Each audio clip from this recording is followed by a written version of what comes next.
Good morning. I'm Luke Shantz with Arcadian Projects, and this is Rob Brecken, our mechanical and plumbing supervisor, and we're happy to be here this morning to showcase a project that we were involved with Just Working Construction, Jeff and Natalie from New Hamburg.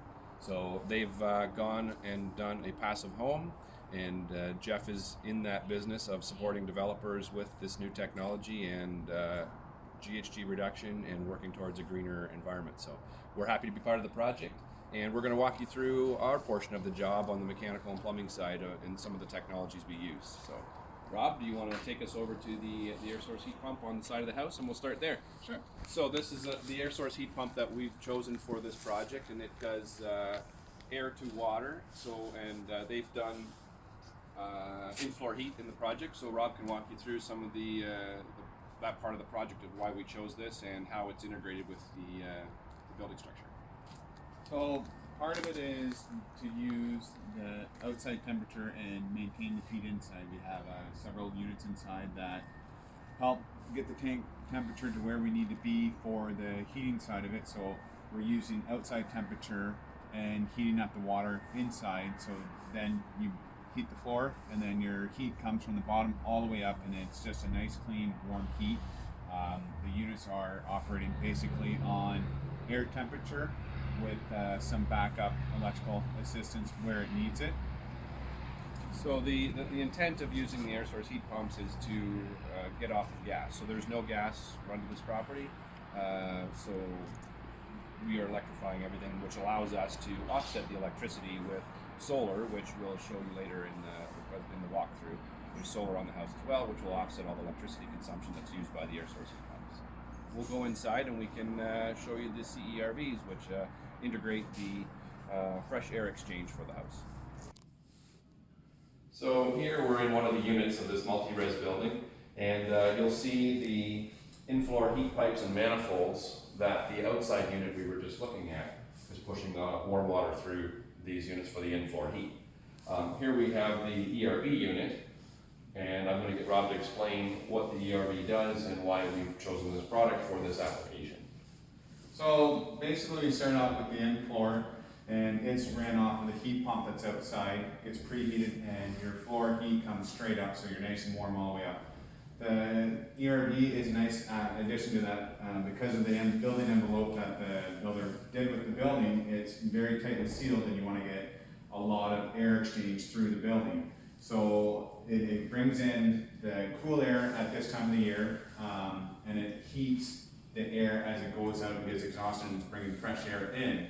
So that way then you're not losing as much energy as usual. So the other thing I noticed too is the unit itself has some nice displays on it, controls on it that you set it to the temperature you want the house at for summer and winter. And if you tend to be overheating for, let's say you're cooking or you have something going on or it's warmer than usual, the unit will actually bring in some cool air if it's cooler outside and help cool you down a little bit or warm you up if it needs to as the time of year or time of day goes on. But it works quite well with the two systems together to keep a consistent heat inside the building.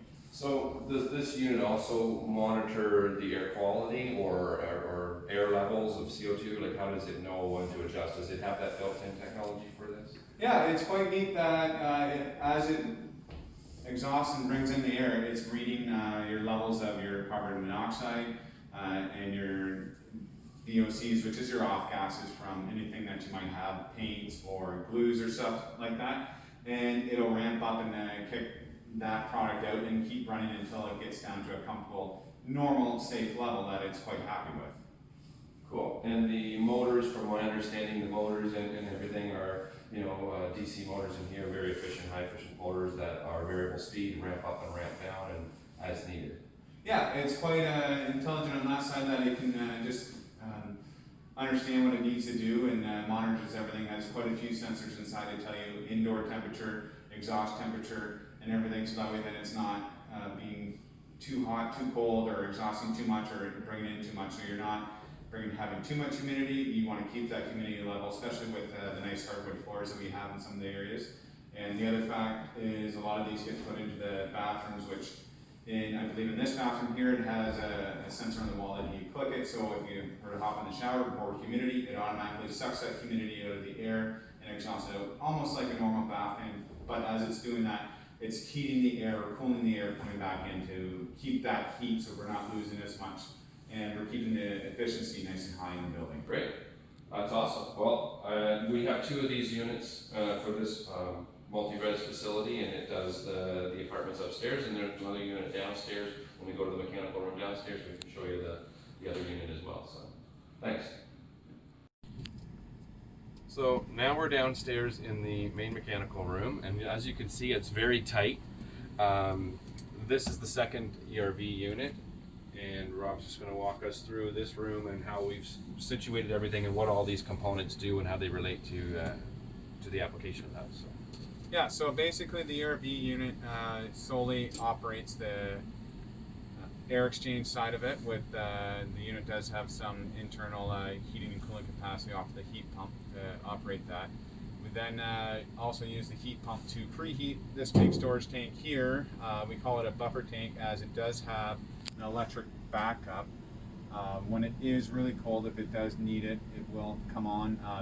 It goes through about 3 or 4 different stages before the electric backup comes on, and it tries as much as possible to use the heat pump, and it actually does pretty well right now. It's I don't know, about 3 or 4 degrees outside, and the heat coming in is actually pretty decent on some of the lines.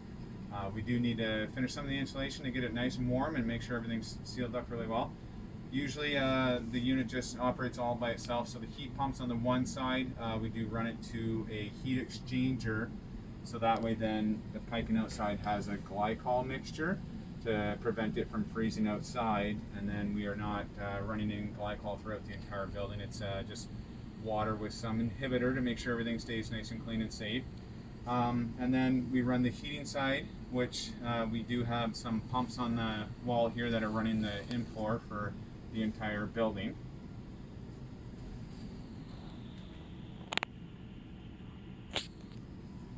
So those are the circulation pumps that do the different zones in the house then, and for the different units, and they're controlled by separate thermostats for the different areas then. Yeah, exactly.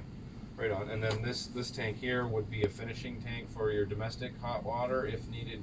So this is storage, but if needed, it can do a top up for your domestic if you want your domestic hot water a different temperature than. Yeah, exactly. So this would be a standard hot water heater that we have in just about anybody other house that you would have downstairs in the basement or wherever your mechanical room is. It's just a 40-gallon electric. We have a nice beautiful coil in here, so the water that's getting preheated from the heat pump outside has we tie in at the bottom down here and come out the top, and we're actually coming into the tank with somewhere around 50 degrees Celsius, and then the tank just tops up to about 60 degrees. So you have a big supply of hot water, and you're not having to use your electric side as much because it's already preheated. So it's a very efficient, nice way to get some good hot water. Great. Well, I appreciate you taking time to walk through this with us. Again, all of this equipment is electric, so obviously the electric bill for this facility will be, somewhat higher, but what we've been able to do is have no gas run to the property, so that's important on the passive house side and the net zero side that we are working towards for this facility. And Jeff's going to explain a little bit more on his side of things in a little bit on the net zero side and how we're going to achieve offsetting this facility down the road once we have some data for a year on the hydro consumption. So thanks a lot.